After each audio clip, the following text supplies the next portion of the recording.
The day I finally moved out should have felt like freedom. Boxes stacked by the door, keys in my palm, a new address written on a sticky note. It should have been the kind of day you breathe out and think, this is the start of my life. Instead, it turned into an itemized transaction, a ledger, a math problem I apparently owed them answers for. My parents stood in the kitchen watching me like supervisors, not proud, not emotional, just assessing. My dad cleared his throat, the way he always did before turning something simple into a lecture. "We want to help," he said. My heart softened for half a second. Then he pulled a folded bill from his wallet. $100. He placed it on the counter like a ceremonial offering. "For moving expenses," he added.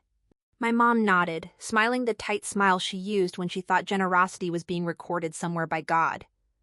"But make sure you keep the receipts." The words landed heavier than the boxes in my arms. Receipts. Evidence.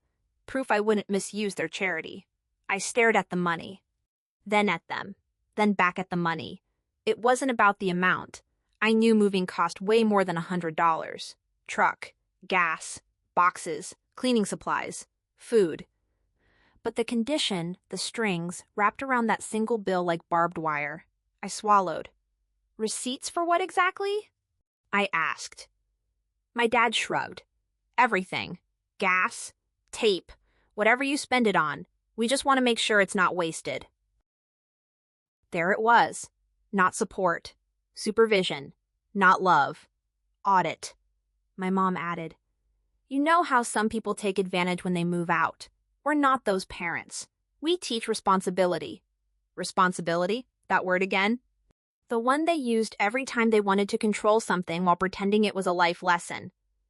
I slipped the bill into my pocket, not because I was grateful, but because refusing would have started a war I didn't have the energy for.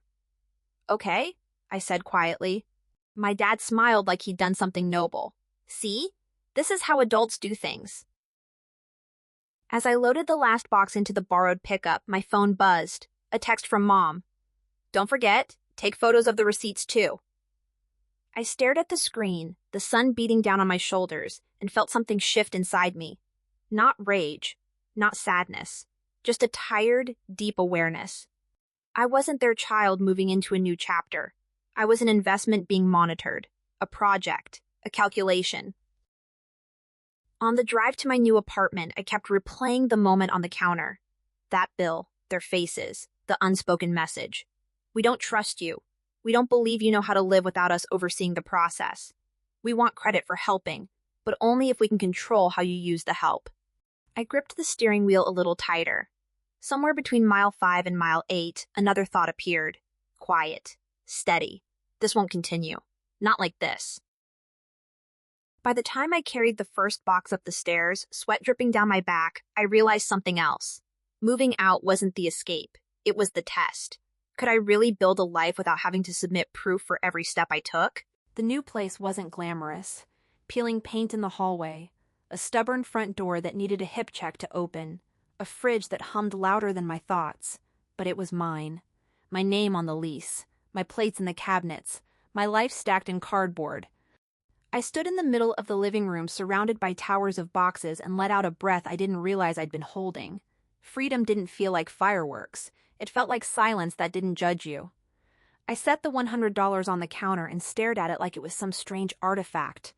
A tiny piece of paper pretending to be love. I remembered birthdays where I got lessons instead of gifts, gas money that turned into interrogations, loans that somehow never stopped being mentioned. There was always a catch, always fine print.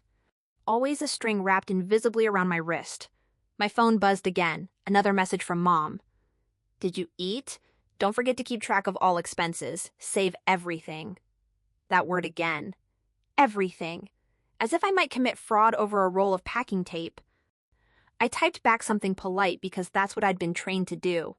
Yep, got it. But inside, I felt like a tight rope was being pulled across my chest. I spent the afternoon unpacking.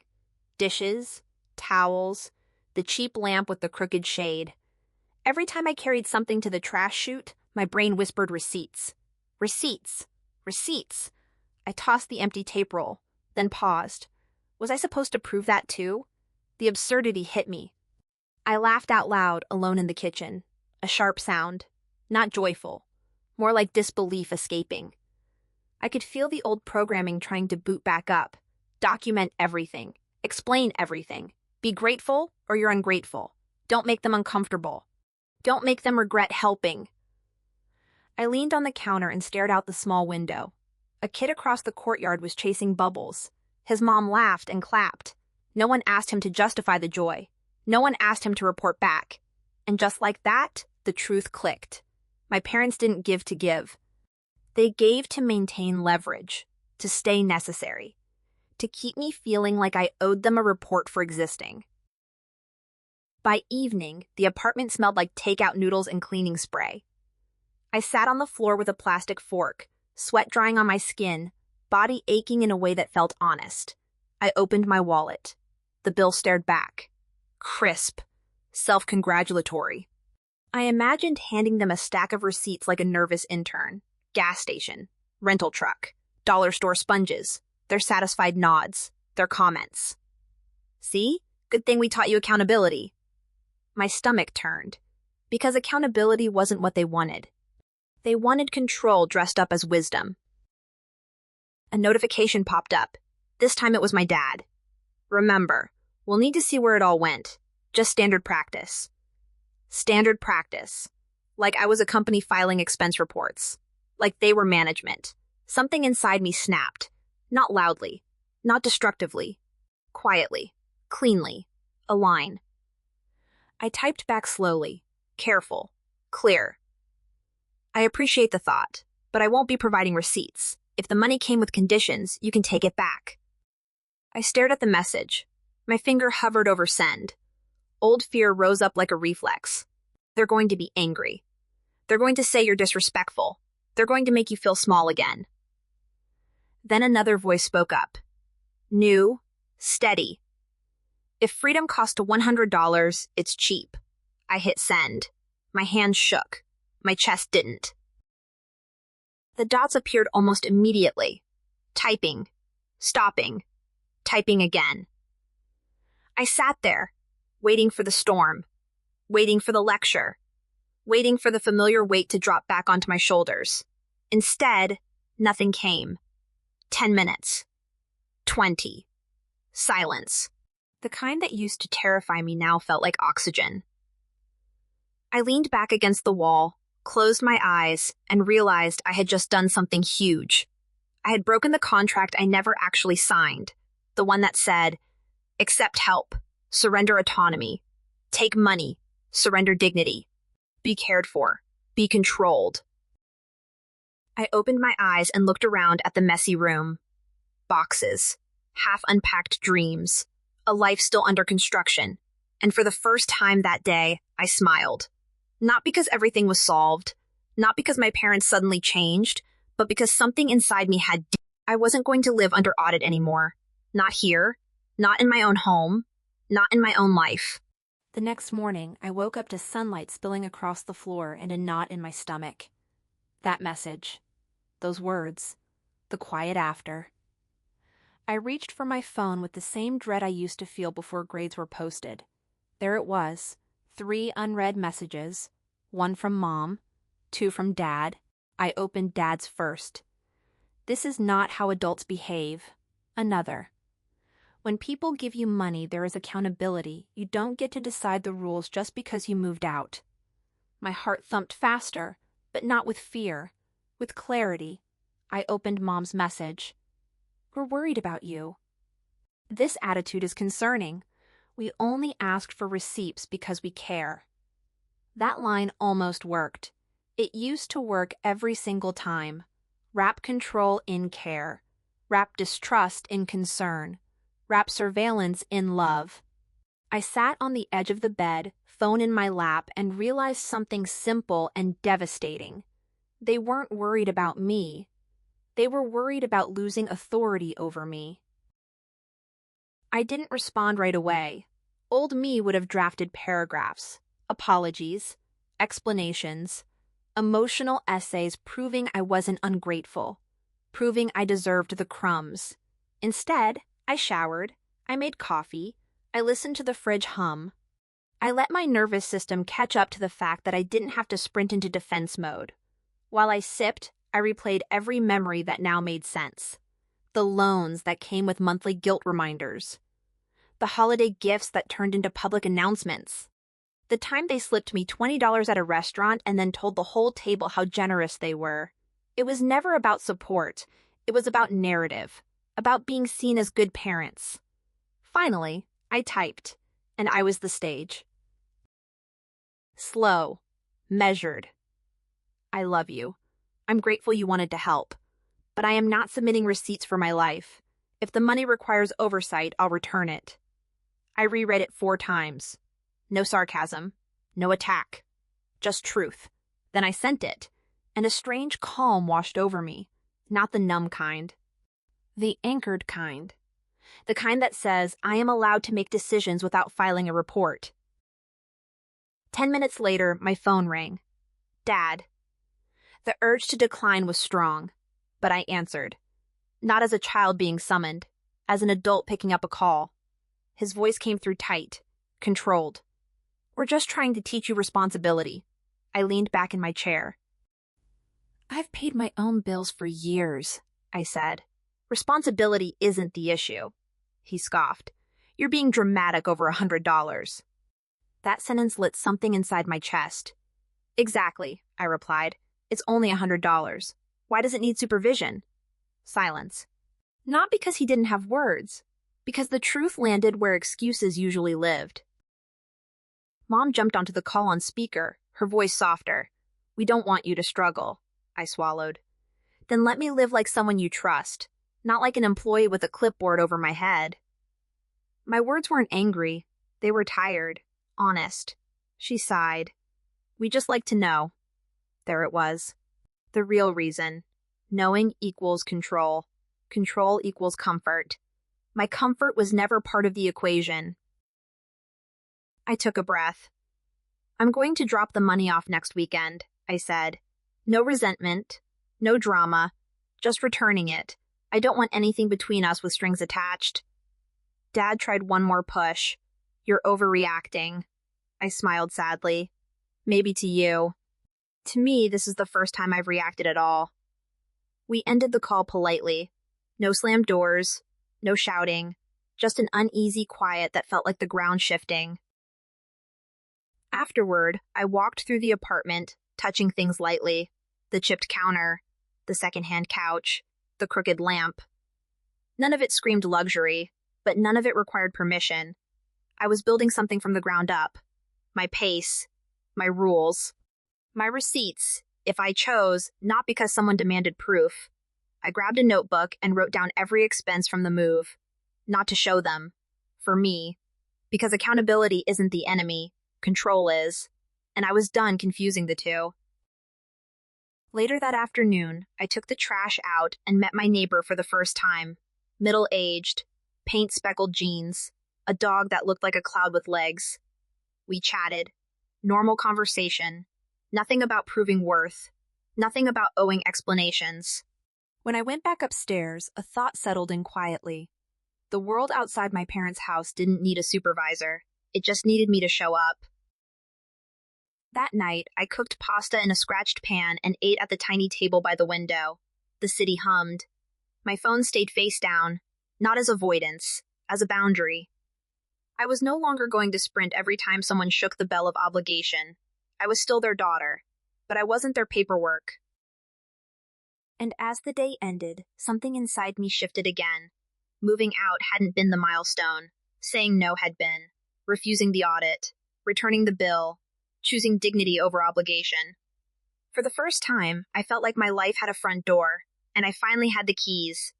The weekend came faster than I expected. Days filled with work, boxes, and the strange quiet of a space that was finally mine. But under everything, a small drum kept beating. Saturday. Returning the money. Facing them. Old habits whispered that I should rehearse speeches, soften edges, prepare apologies. Instead, I did something simple. I put the $100 in an envelope. No note, no explanation. And then I went about my morning. Just the truth folded into a rectangle. Coffee, dishes, a load of laundry. Ordinary rituals that felt like rebellion because no one was grading them. When I finally got in the car, the sky was gray and heavy. The drive to my parents' house felt like traveling backward in time. Same roads, same crack in the sidewalk by the mailbox, same turns. My chest tightened as I rang the bell. My mom opened the door with that mixed expression she wore so often. Relief and irritation braided together. "You made it," she said. Her voice sounded careful, like she was approaching a nervous animal. I stepped inside. The house looked smaller than I remembered. Not physically, emotionally, like the walls themselves had been built out of expectations. We sat at the kitchen table, the same one where I'd done homework, cried over disappointments, been lectured about gratitude. Dad joined us, arms crossed, posture stiff.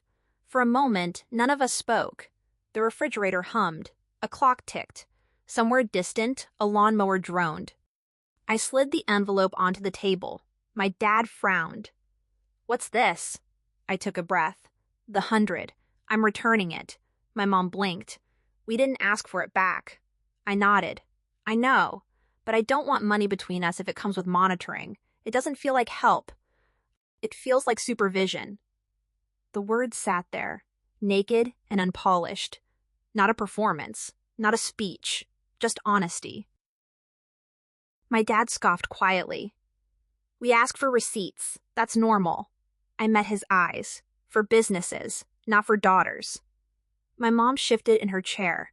"We were trying to protect you from bad habits." I swallowed. "I already live within my means. I pay my bills. I work hard."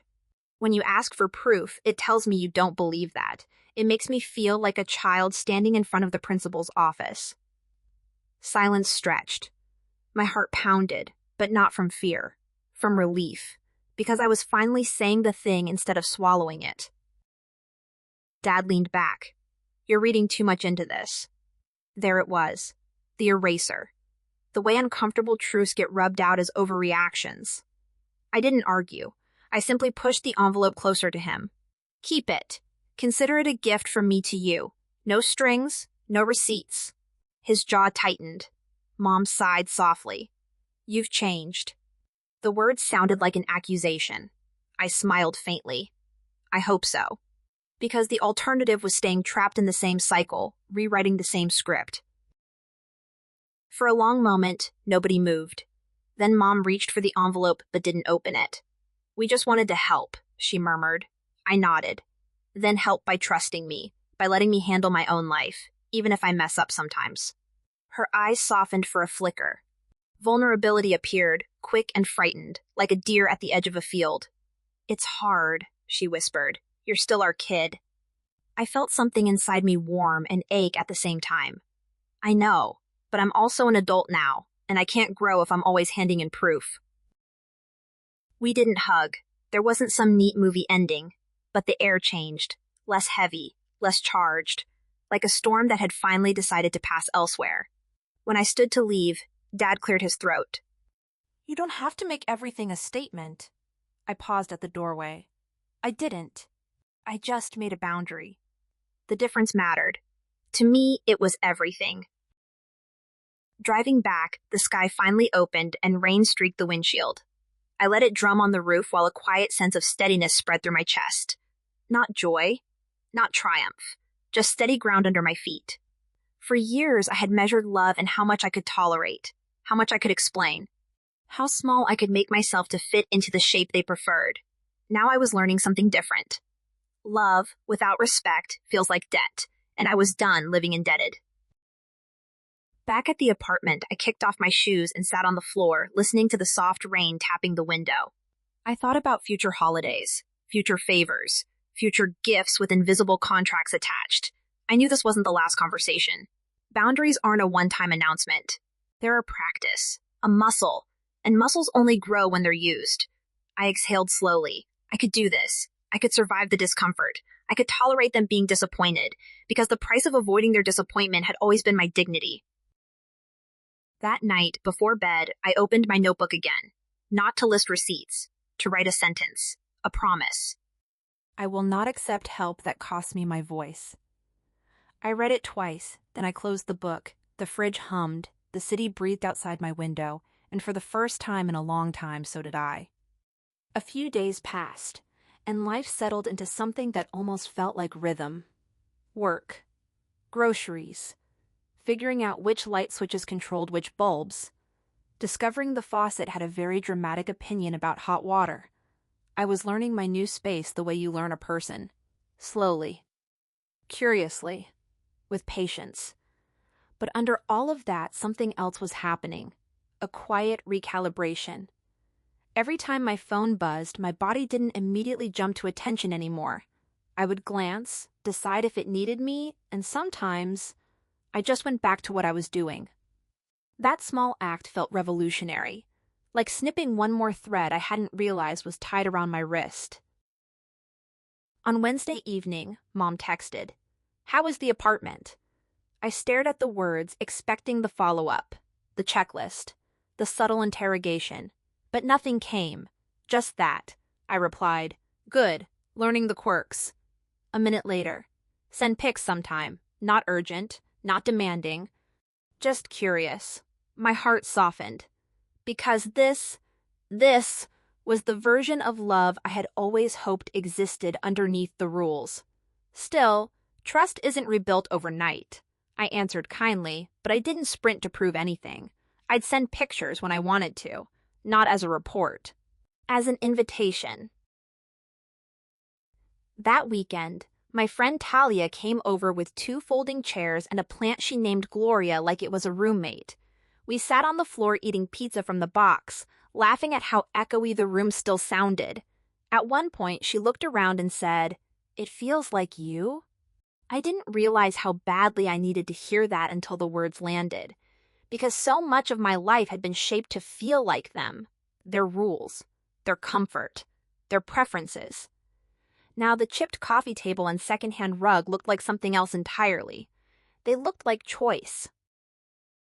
We talked late into the night about families, boundaries, and the way help sometimes comes wrapped in barbed wire.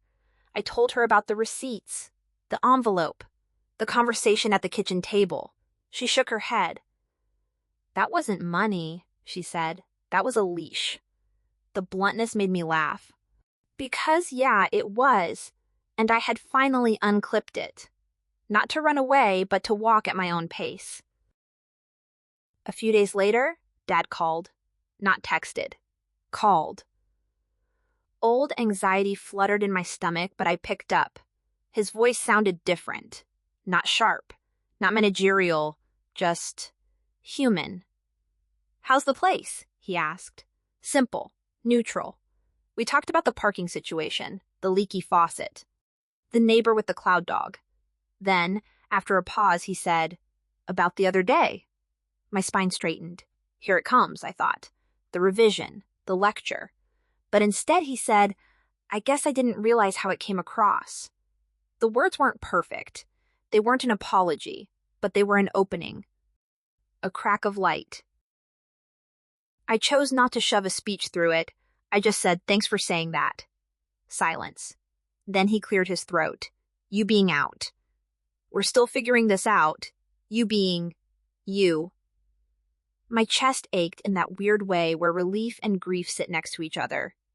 "Me too," I said softly, and that was enough. That night, lying in bed, I replayed the past few weeks.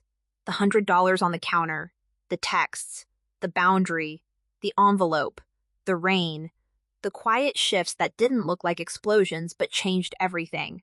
For so long, I thought growth meant loud exits, dramatic speeches, slammed doors. But sometimes, growth shows up as a calm sentence spoken without shaking, a boundary delivered without rage, a simple, "No thank you," where fear used to live. I realized something else too. Returning the money hadn't just been about independence. It had been about rewriting the contract between us, not the one they wrote, the one I'd internalized, the one that said, if they give, I must shrink. If they help, I must perform. If they support, I must prove.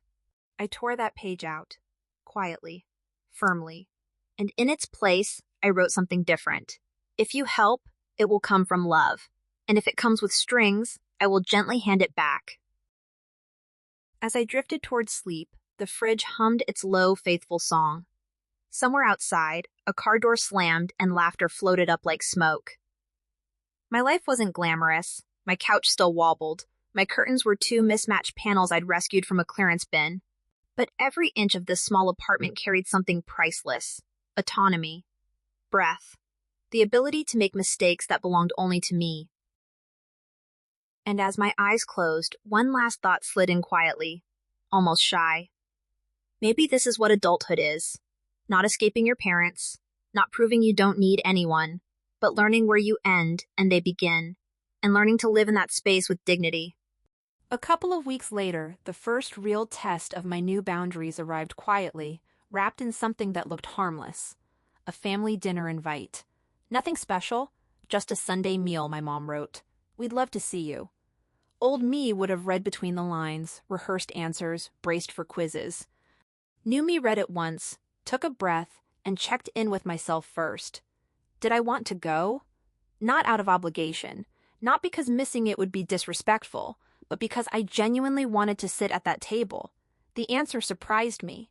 Yes, I wanted to go, but on my terms. Not extravagant. On Sunday, I showed up with a small dessert I had bought on the way.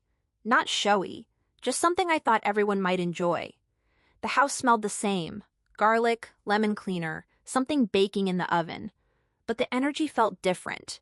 Maybe it was me. Maybe it was them. Maybe it was both. Mom hugged me at the door, tighter than usual. Dad said, "Hey," in a voice that didn't sound like it was carrying a list of rules behind it. Dinner started normally. Stories. Jokes. A few light comments about my apartment. "You like it there?" Dad asked. No monologue. "I do," I said simply. No over-explaining. Just the truth. Then the conversation shifted, almost inevitably, toward money. Bills, groceries, gas prices. The room tensed the way it always did when numbers entered the air. And then it came. Mom said, "You know, we can always help. Just keep track. Be responsible." Her tone wasn't sharp. It wasn't even condescending. But I felt the old script trying to slide back into my hands like an old costume. I set my fork down gently. "I appreciate that," I said. "Truly. But if I need help, I'll ask. And if I accept help, it'll be without conditions." The table went quiet. Not hostile quiet. Reflective quiet. Dad looked at me like he was seeing a different version of the same person he'd known my whole life. "You really mean that," he said. Not as a challenge, as an observation. I nodded. "I really do." Mom opened her mouth, then closed it again. She exhaled. "Okay," she said finally. "Okay." We kept eating. The conversation moved on. No explosion, no guilt bombs, no emotional invoices disguised as life lessons. And in that simple, undramatic silence, something enormous shifted again. Not in them, in me. I realized I wasn't trying to win anymore. I wasn't trying to convince them to understand. I wasn't bargaining for respect. I was simply living from it. After dinner, Mom brought out leftovers in a container and held it out to me. "Take this," she said. "No strings." She smiled a little, like she knew exactly what she was saying. My chest warmed. "Thank you," I replied. 2 words, no analysis, no fear. Just gratitude that didn't cost me anything. On the drive home, the sun was sinking low, painting the road in gold. I rolled the window down and let the air rush in. There was a time when leaving their house always felt like escaping a maze. Heart racing, mind spinning, replaying every sentence. Now it felt like leaving a normal visit. A little heavy. A little sweet. Real. Later that night, as I washed dishes in my tiny kitchen, I thought about how different life looks when the invisible contracts are gone. When help isn't a debt. When love doesn't require performance. I understood something I had never been able to name before. My parents weren't villains. They were human beings who believed control was care because that's what they had been taught too. But just because something is familiar doesn't mean it's healthy. And just because they handed me the script didn't mean I had to perform it forever. Standing there with soap on my hands and water running, I whispered to myself, half joking, half serious, "I am not under audit anymore." The phrase made me laugh, but it also made me stand a little straighter, because it was true. And the more I repeated it, the more it rewrote something inside me that had lived there for years. Before bed, I checked my voicemail. One new message from Dad. Short, simple. "Proud of you, even when I don't fully get it." My throat tightened. Tears came. Not from pain this time, but from relief. From finally being able to be someone they could be proud of without disappearing. I turned off the lights, crawled into bed, and listened to the quiet hum of my apartment. My messy, imperfect, boundary-filled apartment. And somewhere between awake and asleep, a final realization settled over me softly. Sometimes the real move isn't from one home to another. Sometimes the real move is from fear to self-respect, and once you arrive there, you never go back. The next weeks unfolded like quiet lessons I didn't know I had signed up for. Every situation became a small test, a moment where the old version of me would have folded, apologized, shrunk, and the new version of me paused, chose differently. The first big one came on a Wednesday afternoon. Mom called while I was at work. I saw the screen light up and felt that familiar flutter in my chest. Not fear, just that childhood instinct to answer immediately, regardless of what I was doing. I almost picked up. Then I glanced at the project in front of me. A deadline. My team depending on me. I let it ring and texted instead. "At work. I'll call after." No explanation, no essay, just a boundary the size of a sentence. 10 minutes later, she replied, "Okay." No guilt, no sigh emojis, just okay. It sounds small, but I felt like a mountain had shifted an inch. When I finally called back that evening, she wanted my opinion on something simple. Curtains. Patterns. I gave my thoughts. She disagreed. Normally, I would have scrambled to make my opinion disappear so she wouldn't feel wrong. This time, I just smiled and said, "Then pick what you like." Silence. Then a laugh. "I will." And just like that, a decade-long dynamic cracked. I didn't need to fix the room. I didn't need to fix her feelings. I didn't need to parent the parent. I could simply belong to myself. A few days later, Dad called with one of his lessons disguised as chats. At least, that's what they used to be. He started gently, asking how work was, asking whether my car was running okay. Then, like clockwork, he shifted to the subject of savings. "You know, if you really want to get ahead, you've got to tighten up. No takeout, no trips. Everything extra goes in a jar." Old me would have nodded, taken notes, carried guilt for every coffee I ever bought. New me listened, really listened, and then said calmly, "I appreciate the advice, but I trust myself with my money." There was a pause. I braced out of habit. But then he simply said, "All right, as long as you're thinking about it." And somehow, for the first time, it didn't feel like a debate. It felt like two adults speaking. Meanwhile, something else started happening quietly inside me. I noticed how much space I suddenly had when I stopped rehearsing my worth every day. I went on walks. Just because. I spent time reading books that had nothing to do with self-improvement. I cooked badly and laughed at myself. I learned how to sit on my couch without the invisible committee in my head evaluating whether I'd earned rest. And slowly, the noise that used to fill every second of my mind softened. It didn't vanish, but it softened. Then came another test. Bigger. Mom texted asking if I could help them move some furniture over the weekend. Old me would have rearranged my schedule, pushed through exhaustion, and called it love. New me checked my plans. I had already promised myself a weekend of rest and errands. Nothing heroic. Nothing dramatic. Just time I needed. I typed, erased, typed again, then finally sent, "I can't this weekend. I'm taking care of some things for myself, but I hope it goes well." My thumb hovered over the send button. Then I hit it and waited. Her reply came slower this time. I could almost feel the internal gears turning. Then she wrote, "Okay, we'll figure it out." No passive-aggressive jabs. No wow, must be nice. Just acceptance. My shoulders relaxed in a way I hadn't realized they were tense. I stared at that message for a long moment, not because I needed permission, but because I was finally learning something that felt outrageous for most of my life. Love doesn't require sacrifice on command, and boundaries aren't rejection. They are clarity. That Saturday, instead of lifting couches and pretending I wasn't in pain, I made breakfast, sat by the window, let the sunlight hit my face. And for the first time, I looked around my little space and thought, this is the first home I've ever lived in that doesn't ask me to audition. That realization hit deeper than I expected. I cried, not sad tears, release tears. Grief for all the years I didn't know it could be different. Gratitude that now I did. Later that afternoon, Dad called again. We ended up hiring someone, he said. Was easier. I smiled.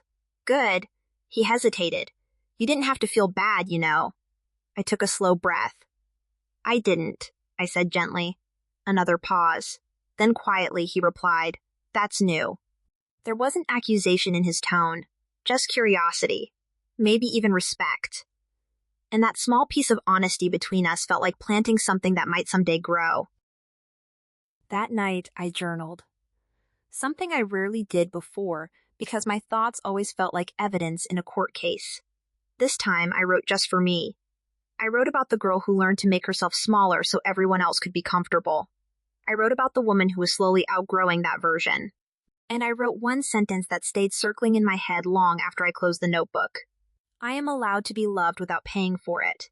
Seeing it on the page made my heart ache, but it also felt like oxygen. As the days passed, I noticed subtle changes in how my parents spoke to me.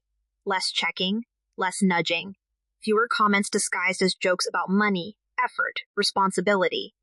When those slips still happened, because of course they did, I didn't explode. I didn't collapse. I named things, calmly.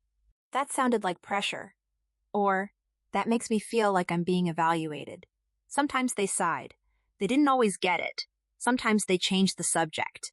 But the dynamic kept adjusting 1 inch at a time. Not perfection, but progress. One evening, Mom asked if she could come see my place. Not to inspect, not to help organize, just to see it. I said yes. She walked around slowly, touching little things. The plant by the window, the photo on the shelf, the lamp I bought on sale. It feels peaceful, she said quietly. Then, almost to herself, I don't think I ever had that at your age. For the first time, instead of feeling judged, I saw her as a person shaped by scarcity, fear, and a lifetime of believing survival came only through control. Compassion washed through me.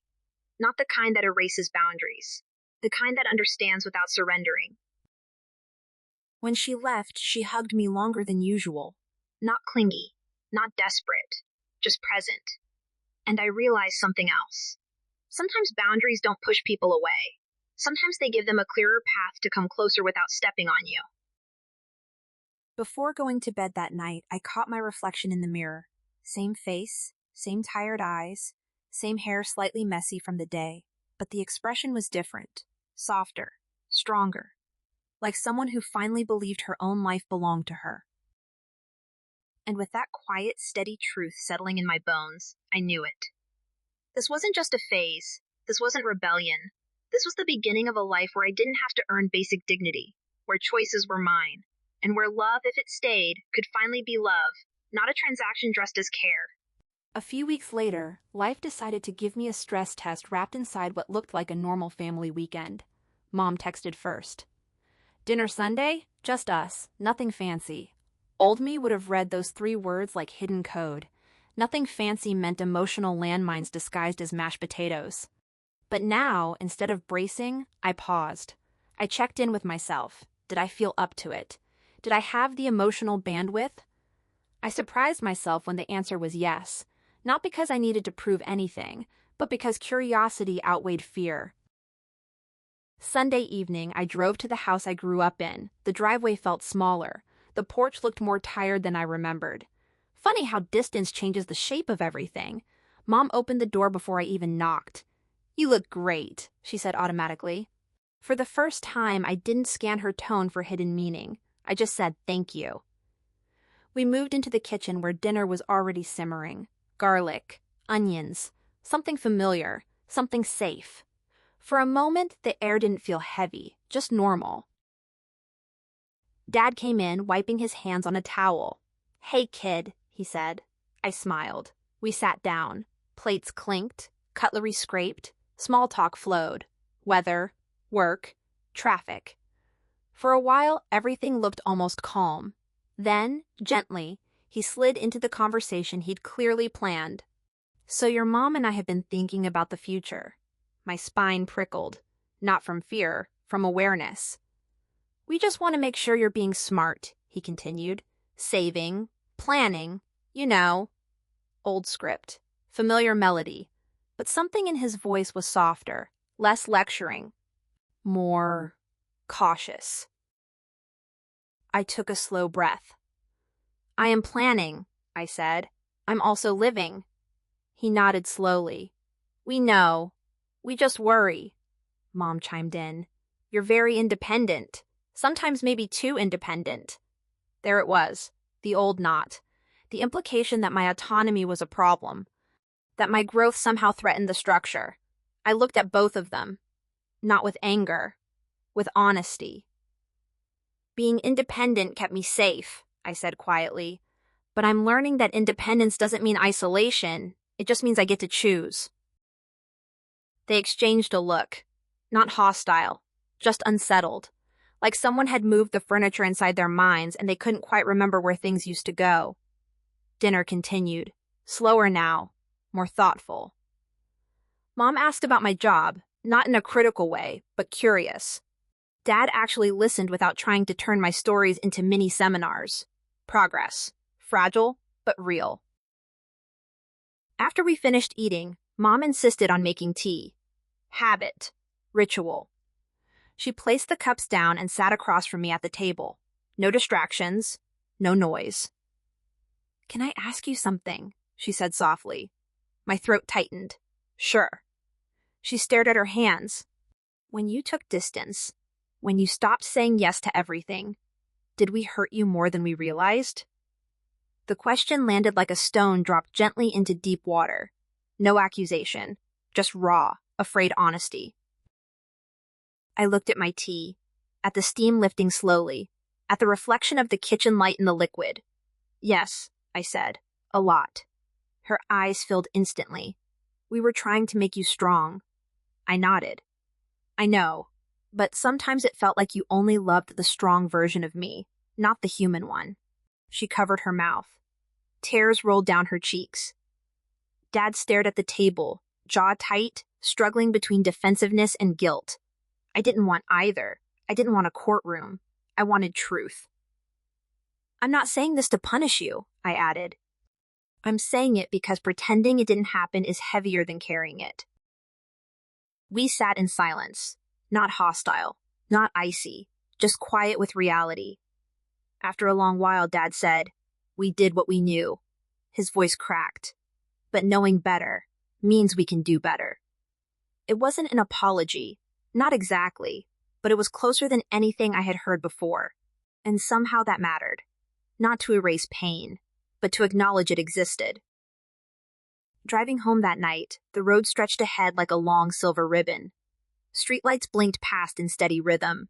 My chest felt strange. Not light, not heavy. Something new, balanced. Like I had finally stopped dragging a suitcase no one else could see. I realized something important on that drive. Healing didn't mean rewriting my family into the perfect people I had always wanted. It meant accepting them for who they were, choosing boundaries anyway, and letting the relationship evolve where it could, and rest where it couldn't. Over the next days, small changes kept appearing. Mom texted before calling. Do you have time to talk? A question, not a demand. Dad asked, do you want my opinion before offering advice? Sometimes I said yes, sometimes I said no, and the world did not explode. We were learning each other again, like languages that required translation after years of miscommunication. But growth rarely travels in a straight line. One evening, Mom slipped. She made a comment about how I owed them for everything they did. It was subtle, wrapped in laughter, but it cut anyway. Old reflexes burned through my body, my jaw tightened, my shoulders tensed. The urge to justify, to lecture, to defend surged like a wave. Instead, I paused. I took a breath. When you say that, I said gently, it makes love feel like a bill I forgot to pay. She froze. The air went still. Slowly she nodded. I didn't mean it like that. I know, I said. But that's how it lands. She sighed. Thank you for telling me. Growth again. Not perfect, but real.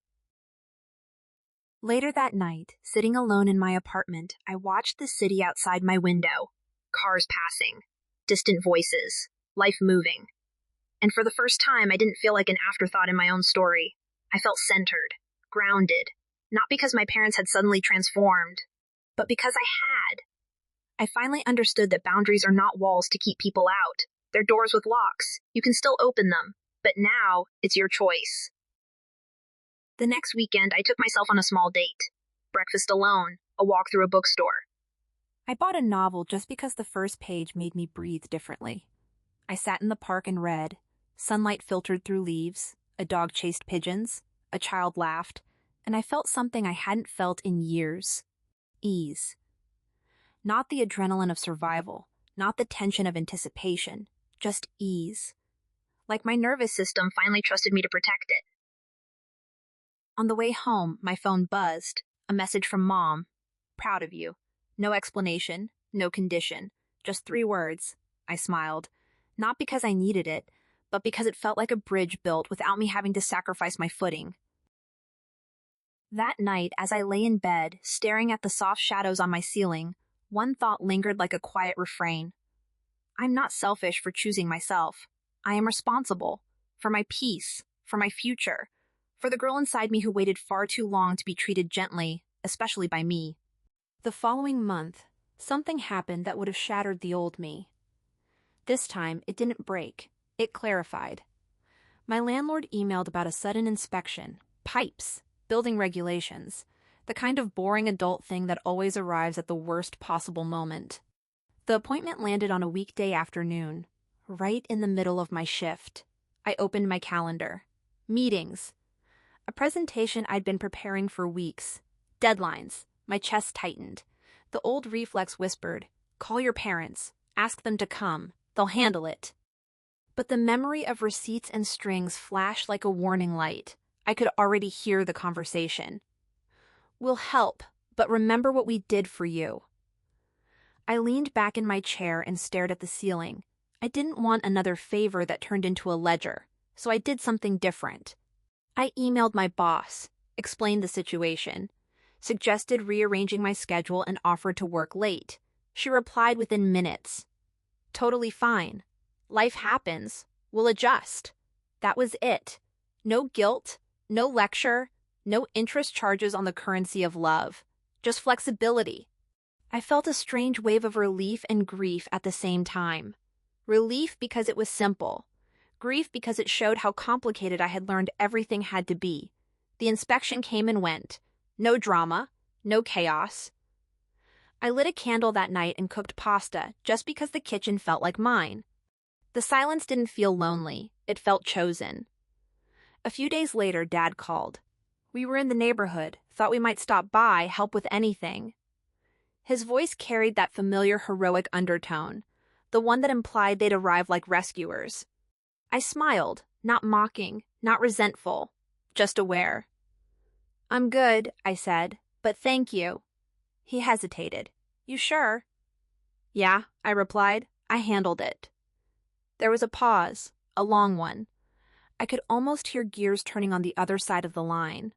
"Okay," he said finally. "That's good." After we hung up, I sat quietly, letting the moment settle. I realized this was what growth looked like. Not fireworks, not speeches, just choices that no longer bent themselves around people's comfort at the expense of my own. And then came the real test. Not from them, from life. My car died. Not a small needs a jump death, a full mechanical funeral. The mechanic quoted a number that made my stomach drop. I drove home on shaky nerves and Google searches about buses and carpools. As night fell, the old script crept in. Call home, ask for help, prepare to pay with guilt. I almost reached for the phone, then I didn't. I opened my laptop instead. I made a spreadsheet. Finance. Timeline. Options. I asked a coworker about ride-sharing, researched used cars, looked at public transit routes. It was messy, inconvenient, not glamorous, but it was mine. 2 weeks later, with some savings, a small credit union loan, and a bit of negotiating that surprised even me, I drove away in a modest, older car. Reliable, unremarkable, paid for without emotional debt. I sat in the driver's seat for a long moment, hands on the steering wheel, blinking back tears I didn't expect. Because this wasn't just transportation, it was evidence. Evidence I could solve problems without handing over authority over my life. That evening, I told my parents. Not asking, simply updating. I bought a car. Silence. Then Dad said carefully, without us. Yes, I answered. Without you. Another silence. Then, something new. Good job. Not layered with ownership. Not dipped in conditions. Just 2 words. Good job. Mom followed softly. Send a picture. I did. She heart reacted. No receipt requests. No speeches. Just acknowledgement. That night, I lay in bed and thought about all the times I had been taught that independence meant disrespect. That saying no meant betrayal. That choosing my own path meant abandoning the family. But here I was, still connected, still loving, still loved, sometimes awkwardly, but learning. And I wasn't disappearing. I was just finally visible. The more space I allowed myself, the more I realized something profound. Love that requires shrinking is not love. It is management. Love that survives boundaries, however clumsy and slow, is something else entirely. I closed my eyes and felt the quiet hum of safety in my body. Not because everything was perfect, but because, for once, I was on my own side. The shift from obligation to autonomy wasn't dramatic. It didn't arrive with confetti or triumphant music.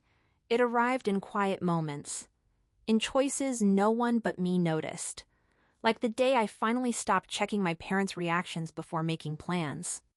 Or the evening I chose to stay home and read instead of driving across town because someone said, "We haven't seen you in a while," like my presence was a utility bill they were overdue on. One Saturday afternoon, Mom called. Her voice had that careful tone, soft, rehearsed. "We're painting the guest room," she said. "Thought you might want to come help." Old reflex. Rearrange my entire day. New instinct. Pause.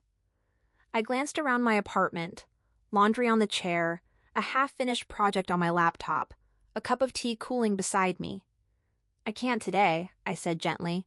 "I've got things I'm working on." Silence. I could almost see the thought forming, "But we helped you move." But instead of guilt, there was only curiosity. "Okay," she said slowly. "Maybe next time." We both sat in that sentence for a moment, not fighting, just adjusting. Later that week, something unexpected landed like a meteor in our family group chat. A photo of an envelope. Thick, cream-colored. My cousin's wedding invitation. Mom sent a heart emoji. Dad wrote, "Looks expensive." Then came a follow-up text from Mom, directly to me. "Can you help with the gift? You know how these things are." The old me would have immediately assumed responsibility. I would have stretched my budget thin, then apologized when it wasn't enough. Instead, my brain went quiet. I stared at the screen. My thumb hovered. I typed slowly. "I'll give what I can. Within my budget." 3 dots appeared. Disappeared. Appeared again. "Of course," she replied. "Just thought you might be able to contribute more now that you're on your feet." I exhaled. There it was. The reflex to measure love in dollars. To equate generosity with virtue. I didn't take the bait. "I contribute in ways that don't break me," I wrote. "That's my rule now." This time, the reply took longer. When it arrived, it wasn't what I expected. That's a good rule. Something softened. Not fixed. Not magically transformed. But softened. The wedding came and went. I gave a modest gift, hugged relatives, ate cake. No one pulled me aside to question my contribution. No whispers. No comparisons. I realized then how much of my fear lived only in my imagination, built from years of old patterns still echoing. A few weeks later, life tested me again, but from a different direction. Work got intense. Long hours. Tight deadlines. Nights where I fell asleep on the couch with my laptop still open. One evening, I missed Mom's call. Then another. Then another. By the weekend, she called again, this time with a hint of accusation. You don't have time for us anymore. The sentence wrapped itself in sadness but carried hidden weight. A test. A hook. I could feel my lungs tighten. I took the phone to the balcony and watched the city lights blink. I've been really busy, I said gently. It's not about you. I'm just stretched thin. She sighed. We raised you. The least you can do is answer the phone. The words hit in that old familiar place. Guilt tried to rise like a storm, but there was space now, space between feeling and reaction. Mom, I said quietly, raising me was your responsibility, not a debt. Silence, the kind that feels like standing on a cliff edge. I just miss you, she whispered. There it was, the real thing hiding beneath the manipulation. Then say that, I replied softly. Don't frame it as obligation. Just tell me you miss me. She inhaled sharply, then exhaled. I miss you. Something cracked open. Simple. Human. I smiled into the night. I miss you too. Let's plan something, when both of us aren't exhausted. And just like that, the storm passed. No dramatic ending, no blow-up, just a recalibration. Weeks melted into routine. Work. Groceries. Quiet dinners. Occasional visits. One evening, I came home to an envelope sliding under my door. My name. My parents' handwriting. My heart thudded. For a second, I expected another invoice disguised as affection. I opened it slowly. Inside was a small note and a crumpled receipt, from months ago, for moving supplies. Tape. Boxes. Cleaning spray. We found this in a drawer, the note read. We realized you shouldn't have needed to prove anything. We're sorry. Keep the change. Tucked behind it, a check. Not a huge amount, not a grand gesture. But, for the first time, it came with no instructions, no use wisely, no moral attached. I sat on the edge of my bed, the paper trembling in my hands, and cried harder than I had cried during any fight. Because it wasn't the money, it was the message. We finally understand. Or at least, we are trying. Later that night, as I washed dishes, water warm and steady, I replayed the journey in my head. Not a straight line, not a movie montage, a slow, imperfect unfolding. And right there, with soap on my hands and steam clouding the kitchen window, the truth landed like a soft, undeniable bell. My life was no longer something I owed. It was something I owned. The receipts weren't mine anymore. The accountability, the choices, the direction, all belonged to me. And somehow that made me love them more, not less. Because loving them didn't require losing myself anymore. It meant standing beside them as an equal, instead of kneeling as a grateful child collecting whatever scraps of approval I could get. Real change rarely announces itself. It doesn't send invitations or fireworks. It just shows up in the way you respond to moments that used to break you. Mine arrived on a gray Tuesday afternoon, the kind of day that smells like rain even when it doesn't fall. I was at work when my phone buzzed with a message from Mom. Call me when you can. It's important. Those 3 words used to send my nervous system into overdrive. Important meant crisis. Crisis usually meant I was the solution. I stepped outside into the cool air, leaves shivering on the sidewalk. I called. She answered on the first ring. Your father lost his wallet, she blurted. At the hardware store. We canceled the cards, but everything's a mess. Old me would already be halfway to my car, already rehearsing the ways I would fix things, already building a bridge between their problem and my life. This version of me took a breath. That's stressful, I said calmly. I'm sorry that happened. She waited. I could hear it, the expectation that I'd offer money, time, solutions, my entire schedule. When I didn't fill the silence, she finally added, We didn't know who else to call. The words landed differently this time, not as a chain, as information. What do you need from me specifically? I asked. Not hostile, just clear. She paused. Advice, I guess, she said, sounding suddenly smaller. We canceled everything. We don't know what to do next. I walked her through it, step by step, fraud alerts, replacement ID, online accounts. She listened, wrote things down, no guilt currency exchanged, No unspoken price tag attached to my help. When we hung up, she said something I never expected to hear. "Thank you. Not for fixing it, for not making me feel stupid." The line went quiet. My throat tightened. "You're welcome," I whispered. After the call, I stood outside a little longer, watching clouds roll across the sky like slow ships. I realized that helping wasn't the problem. The problem was the old pattern, where help meant self-erasure. This new version allowed both things to exist at once. I could care without collapsing. I could support without surrendering myself as collateral. That night, Dad called to say they'd handled everything. His voice held something unfamiliar: humility. "We figured it out," he said. "Didn't want you to worry." I smiled at the ceiling. "I wasn't worried," I said, and for the first time it was completely true. A few days later, another moment tested this new balance. A family gathering. Small, casual. The kind where people sit in circles that somehow always become interrogation rooms. I almost didn't go, but curiosity pulled stronger than dread. When I arrived, there were hugs, casseroles, the chorus of overlapping conversations. My aunt asked, "So, when are you buying a house?" My uncle laughed and said, "You kids don't know how easy you have it." Someone else chimed in, "Your parents must have helped you so much." The sentence floated in the air like a balloon filled with lightning. In the past, I would have swallowed the truth until it burned, smiled, changed the subject. This time, I simply said, "I did most of it on my own." No edge, no performance, just fact. My mom looked at me, startled. For a second, I thought she'd correct me, rewrite history in front of everyone like she sometimes used to. But she didn't. She exhaled, shoulders softening.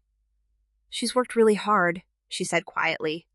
My chest warmed, not because I needed validation, but because the story was finally being told without me bleeding for it. Later that evening, while washing dishes together in the soft kitchen light, Mom spoke again. "We didn't always make it easy for you," she said, voice nearly drowned by running water. I waited. "We thought making you tough would protect you," she continued. "I didn't realize it made you feel alone." The last word broke, a fragile sound. I stared at the sink for a long moment. Then I nodded. "It did," I said. Not accusatory, just true. She wiped her eyes with the back of her wrist like she was embarrassed to be human. "I'm still learning," she whispered. "Me too," I replied. And we stood there, two imperfect people, side by side, not erasing the past, not pretending it didn't hurt, just refusing to keep living trapped inside it. Driving home, streetlights blinking like patient metronomes, I realized something enormous. My story was no longer about proving anything to them. It wasn't about the $100, the receipts, the rules. It was about the person I became in the process of setting myself free. I didn't need them to sign paperwork acknowledging my independence. I had already moved my life out of the emotional house where love came with an invoice. My worth wasn't negotiable anymore. It wasn't something that could be raised or lowered based on how well I performed gratitude. That night, I made tea, crawled into bed, and scrolled through old photos on my phone. Pictures of me smiling when I was actually exhausted. Screenshots of messages where I apologized for breathing too loudly in my own life. I didn't delete them. I didn't need to. They were evidence of a version of me who survived, who held on until I could do more than survive, who waited until I was strong enough to choose differently. The last thought before sleep came like a quiet, steady tide. I am not responsible for shrinking myself to make anyone comfortable, not even the people who raised me, especially not them.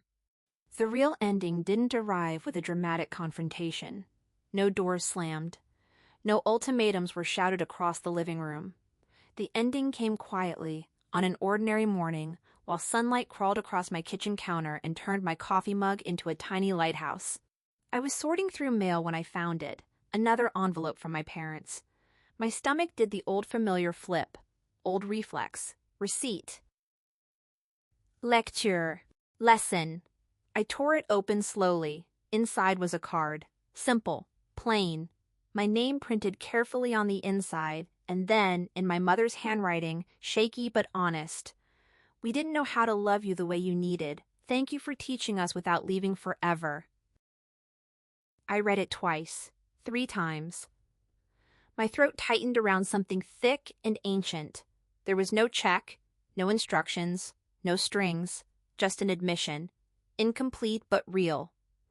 My dad had written a single line beneath it. We're proud of the life you're building, not because of us, but because of you. I sat at my table with the card in my hand and let every memory rise like a slow tide. The $100 bill laid on the counter like evidence. The receipts I photographed. The conversations that felt like audits instead of love. And then, every moment after. Boundaries. Tears. Arguments that didn't crush me. Apologies that were small but sincere. The quiet rewiring of an entire family system, not perfect, not linear, but steady.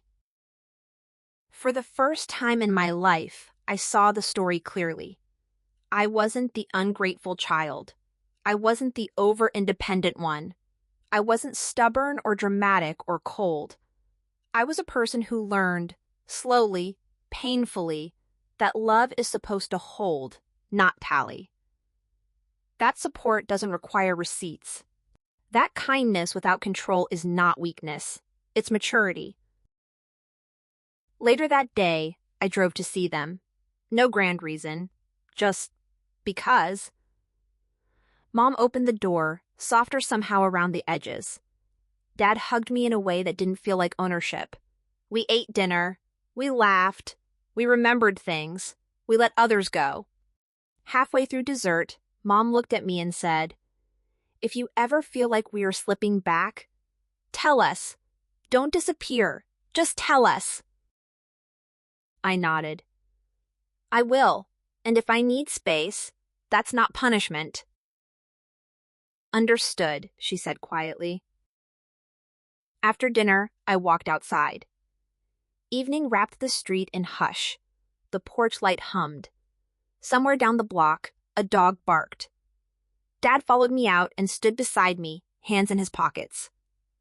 "I always thought being a good parent meant controlling outcomes," he said. "Turns out, it means learning how to let go without losing the relationship." I didn't answer. I just leaned into the silence with him. It felt like a truce. Not the kind you sign because you're tired, but the kind you agree to because you finally understand that winning was never the goal. Driving home, windows cracked, cool air skimming across my face, I realized something I wish I could whisper to the younger version of me sitting in that kitchen years ago, staring at a single bill and a list of expectations. I would tell her, "You were never expensive. You were never a burden. You were never too much. You were simply asking for love without a receipt attached." When I reached my apartment, I turned off the engine and sat in the quiet. The city hummed around me, alive, vast, indifferent, and somehow comforting. I carried my things upstairs, set the car gently on my bookshelf, and looked around at my small, beautiful space. My plants, my chipped mugs, my life. Built slowly, owned fully. I brewed tea and stood at the window, watching lights flicker across other people's stories. Paid for honestly. And the truth settled deep in my bones like a warm blanket. My parents had given me many things, some heavy, some helpful, some I never asked for. But the most important thing I ever received wasn't the money they withheld. It wasn't the $100 with conditions. It wasn't apologies written on cards. It was the strength to choose myself and still love them from a place that didn't require shrinking. That's the quiet kind of revenge nobody posts about. Not the explosive kind, not the dramatic walkout, but the version where you heal, you stop performing gratitude for crumbs, and you build a life where respect is the baseline, not a reward. They taught me to count.